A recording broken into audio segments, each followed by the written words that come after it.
So yesterday was declared the International Day of Human Rights, and there were posters put around saying that places like Mexico had human rights, places like Syria had human rights, and various other nations that you wouldn't believe had human rights. They were proclaiming that they did have human rights, which got me into thinking, well, what about the UK? What are these human rights that people keep going on about? Well, after a little bit of study, human rights came about in the late 40s. They were brought about by a group of wise people, basically, that decided that the reason for human rights is so that you can get rid of tyranny, you can get rid of fascism, you can stamp it out, you give the rights to the people.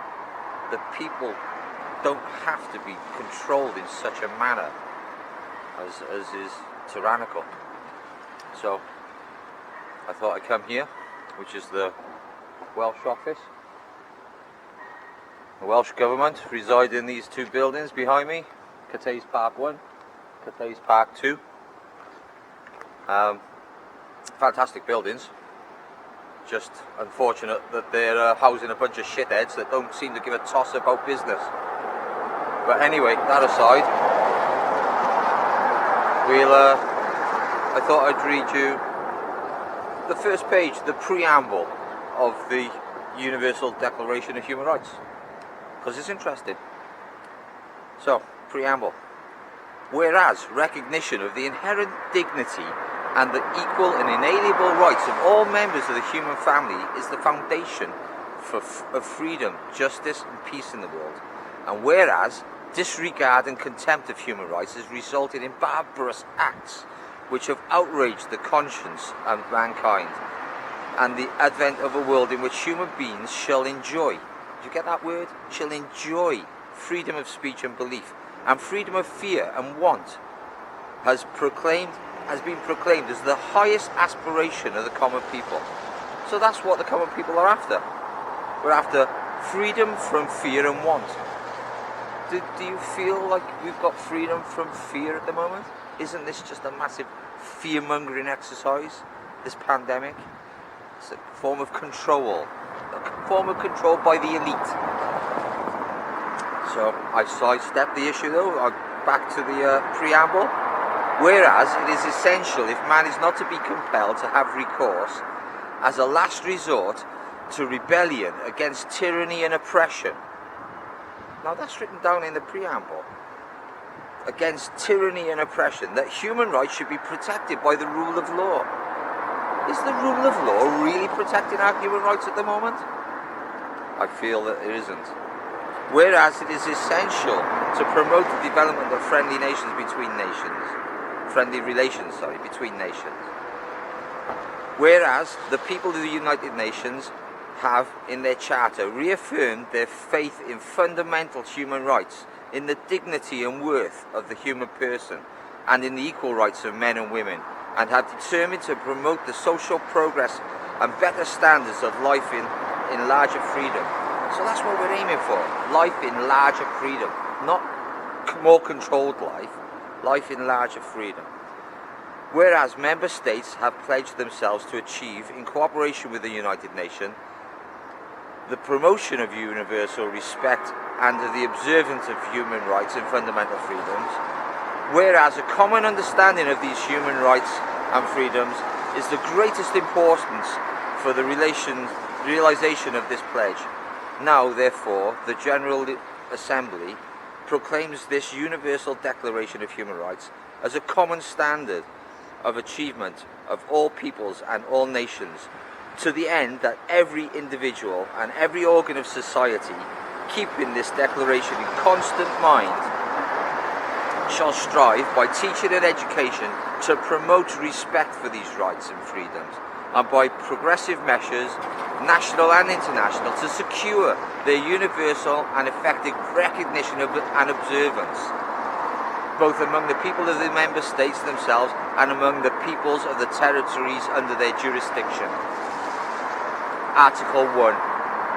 All human beings are born free and equal in dignity and rights. They are endowed with reason and conscience and should act towards one another in the spirit of brotherhood. So when these officers come up to you on the street and demand that you give them information, are they acting in the spirit of brotherhood, or are they violating your rights? I think it's the latter, and it's so inbred into them these days that they don't even realise they're doing it. Article 2. Everyone is entitled to all the rights and freedoms set forth in this declaration, without any distinction of any kind. All these human rights that I have in front of me, of which I think there's 30 in the initial declaration, all of them are for everyone. They don't belong to a single individual person. They're not dished out to you by government. They belong to you already. We have these rights. Article 3. Everyone has the right to life, liberty, and the security of person. Now, that's quite an in-depth statement. Life and liberty, they're kind of straightforward. Yeah, we understand that. Security of person, though. Well, security of person is a complex issue. Basically, it means that our government have obligations to ensure that we have that right. We have the security of person. Now, which person are they talking about? Well, the article itself is human rights. So it's the human person that has security of person. But is that security of person being backed up by a trust fund in your name or under the name of the birth certificate? I think that's more of a case that what is actually happening. But you're not led to believe this, though. You're not told about this. But security of person is an effective remedy for everyone in this country to get out of trouble, to ensure that they're safe and they feel safe. Because remember, the proclamation at the beginning, the preamble, states that we should be free from fear and want. So the government have responsibilities because they've signed up for this, and rightly so. This is to stop tyranny. But tyranny is what I see around me at the moment. I'm only going to read a few more of these out, and then we'll go to another location to read some more. Article 4. No one shall be held in slavery or servitude.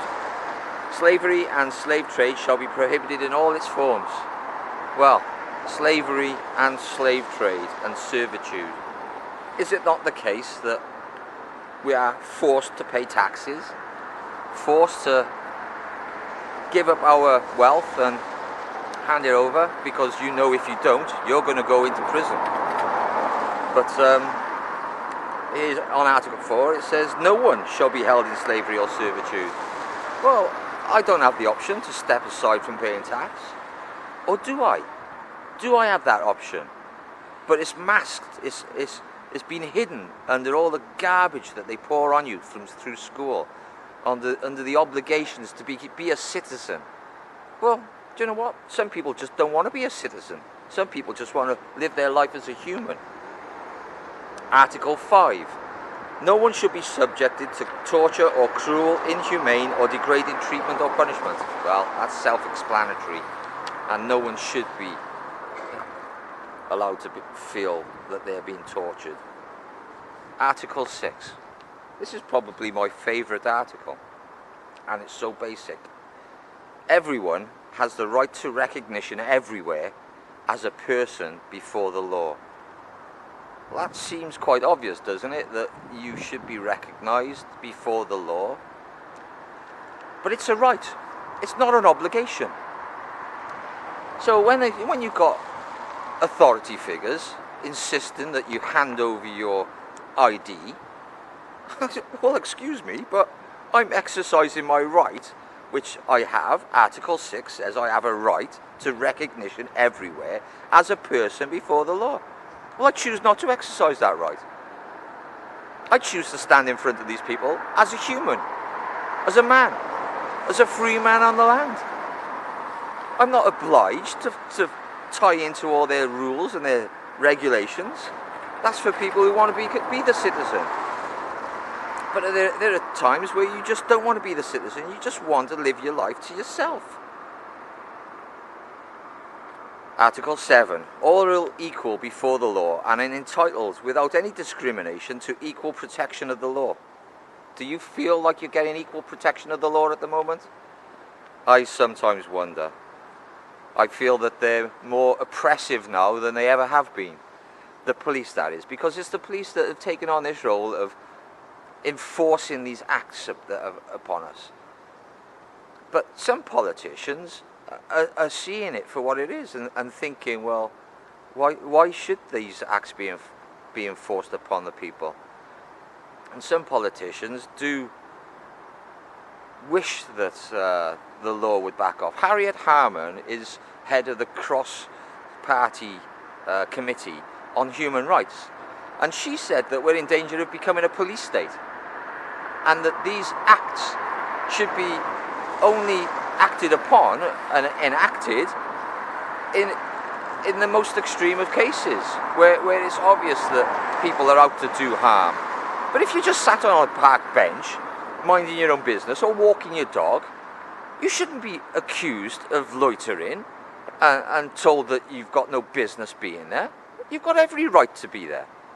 You've got these rights. These are your rights. They are my rights. We've got to exercise them. Article 8. Everybody has the right to an effective remedy by competent national tribunals for acts violating these fundamental rights granted in by the Constitution or by law. So we've all got recourse. We can all have a remedy. It's a long drawn-out court process, no doubt. But there should be a path through to you achieving your goal of having your rights recognised. Article 9. This is a good one as well. No one shall be subjected to arbitrary arrest, detention or exile. Well, what do you think they're doing when they kettle you in these protests? What do you think's happening then? Isn't that an arbitrary arrest and detention? You're damn right it is, because it's not written in law that you can't go and assemble. In fact, it's written in law that you can assemble. It's one of your rights. It's in here. Anyway, for now, I'm going to leave it at Article 9. And I'm just going to take a walk around this magnificent building and see if we can catch a few of the shitheads that live and work there. Well, live there, I said, but work there, I meant. Hi.